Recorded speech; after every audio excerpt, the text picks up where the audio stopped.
Kalau kamu bilang biar alam semesta yang memutuskan, itu bisa jadi kebijaksanaan. Tapi itu juga bisa jadi cara paling halus untuk kabur dari tanggung jawab.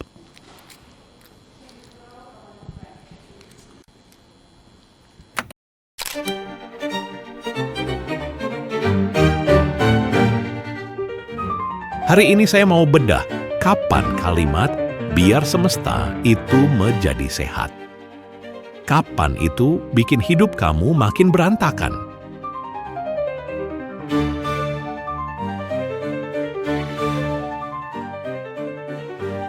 Banyak orang pakai kalimat ini saat mereka capek. Capek mikir, capek gagal, capek dituntut, lalu mereka bilang, ya sudah, biar alam semesta atur. Masalahnya, hidup tetap jalan, tagihan tetap datang, relasi tetap butuh keputusan, tubuh tetap butuh dirawat. Kalau kamu menyerahkan keputusan, yang mengambil keputusan adalah kebiasaan lama kamu. Dan kebiasaan lama biasanya tidak bijak. Dalam Buddha Dharma, semesta itu bukan sosok yang memilihkan jalan buat kamu. Dharma bicara tentang sebab dan kondisi. Kamu menanam sebab. Kamu menerima akibat. Bukan karena semesta sayang atau semesta benci, tapi karena pola, karena proses. Kalau kamu ingin kalimat yang pakem, versi yang lebih tepat itu begini. Saya lakukan yang benar. Saya lepaskan hasilnya.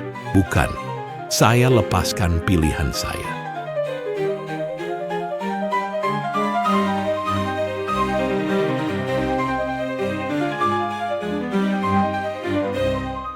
Tiga salah kaprah yang bikin orang nyasar. Salah kaprah pertama, pasrah sama dengan malas. Pasrah versi Dharma itu bukan tidur. Pasrah itu berhenti berantem dengan realita. Tapi kamu tetap bergerak. Salah kaprah kedua, biarkan semesta memutuskan. Berarti jangan ambil keputusan. Ini fatal. Kalau kamu tidak memilih, kamu tetap dapat hasil. Hasilnya biasanya dipilih oleh ketakutan kamu. Salah kaprah ketiga, semesta pasti punya rencana terbaik.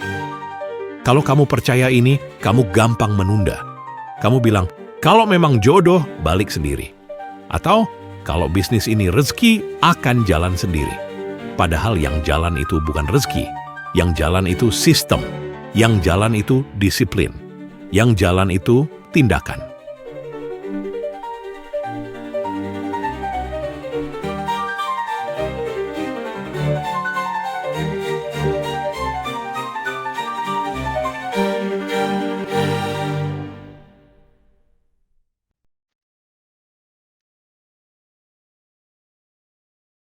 Saya mengerti kenapa kalimat "let universe decide" terasa menenangkan. Karena kamu ingin kontrol, tapi kamu juga sadar kamu tidak bisa kontrol semuanya. Di titik ini, ego kamu panas. Karena ego ingin kepastian. Buddha menyebut, akar derita itu keinginan yang menuntut. Mau hidup sesuai maunya kita, padahal hidup itu berubah. Anika, tidak stabil. Jadi solusi bukan jadi orang yang mengontrol semua. Solusi juga bukan jadi orang yang menyerah total. Solusinya adalah jalan tengah, jernih dalam memilih, lapang dalam menerima.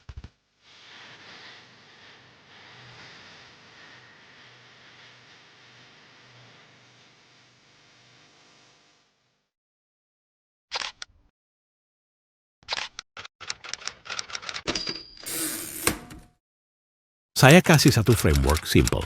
Namanya, pilih dengan jernih, lepas dengan lapang. Ada 4 langkah. Langkah pertama, berhenti 10 detik. Kamu tidak bisa ambil keputusan bagus saat pikiran kamu kebakaran. Tarik nafas pelan, rasakan tubuh, turunkan kecepatan. Langkah kedua, bedakan fakta dan cerita. Fakta itu yang bisa kamu cek. Cerita itu asumsi kamu.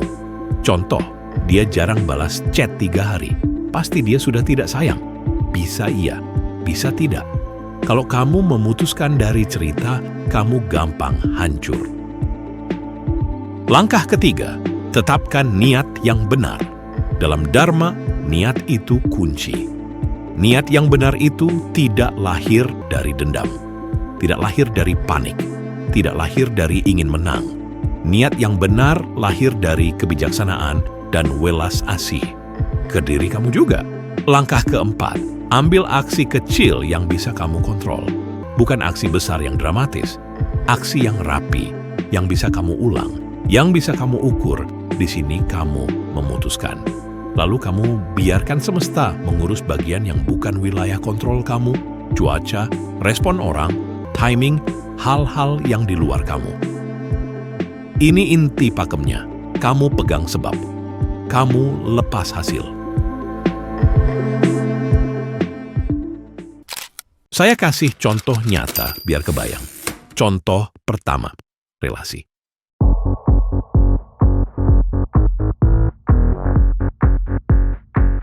Kamu bingung, lanjut atau berhenti. Versi kabur. Ya sudah, biar semesta memutuskan. Lalu kamu menghilang. Kamu jadi dingin, kamu tes orang. Ini bukan dharma. Ini strategi ketakutan. Versi pakem. Kamu jernihkan fakta. Kamu cek kebutuhan kamu. Kamu komunikasikan batas dengan jelas. Kamu ambil keputusan kecil. Misal, ajak bicara 30 menit dengan niat jujur. Kalau setelah itu tetap tidak sehat, kamu mundur dengan tenang. Kamu tidak memaksa, kamu tidak mengejar, kamu tidak menghukum, kamu melepaskan. Contoh kedua, bisnis dan kerja. Kamu ragu ambil proyek baru, versi kabur. Kalau ini rezeki, pasti kejadian. Lalu kamu tidak siapkan proposal, tidak follow up, tidak rapikan tim, tidak hitung risiko. Versi pakem, kamu hitung data, kamu tetapkan niat. Proyek ini memberi manfaat atau cuman bikin tim hancur? Kamu ambil aksi yang bisa dikontrol. Buat satu penawaran rapi. Set satu batas waktu. Kalau klien tidak serius, kamu lepas. Bukan karena kalah. Karena kamu tidak mau membakar energi. Contoh ketiga, kesehatan.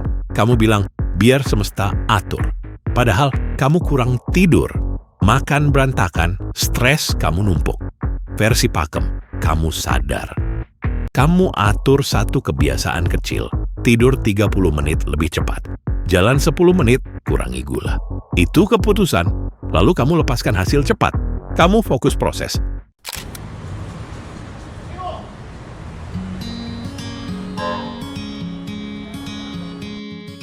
Sekarang coba, jawab dalam hati.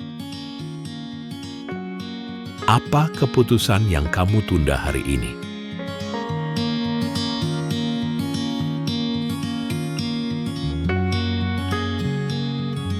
Tarik nafas, sebutkan fakta yang kamu tahu, satu saja. Tarik nafas, sebutkan cerita yang kamu bikin di kepala, satu saja. Tarik nafas, tanya, kalau saya ambil keputusan dari fakta, langkah kecil apa yang bisa saya lakukan hari ini? Itu dia. Kamu tidak butuh semesta untuk memilih. Kamu butuh kejernihan untuk memilih. Lalu kamu butuh kelapangan untuk menerima.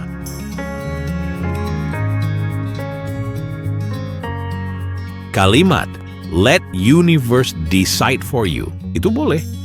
Asal kamu paham maknanya. Bukan semesta yang memilih hidup kamu. Kamu yang menanam sebab. Semesta hanya menjalankan kondisi. Jadi, pilih dengan jernih. Lepas dengan lapang.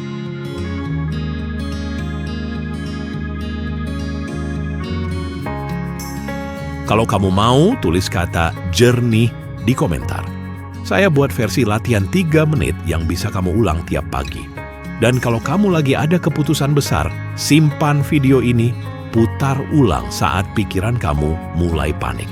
Sampai jumpa di Dharma Friday Incognito berikutnya. Namo Buddhaya.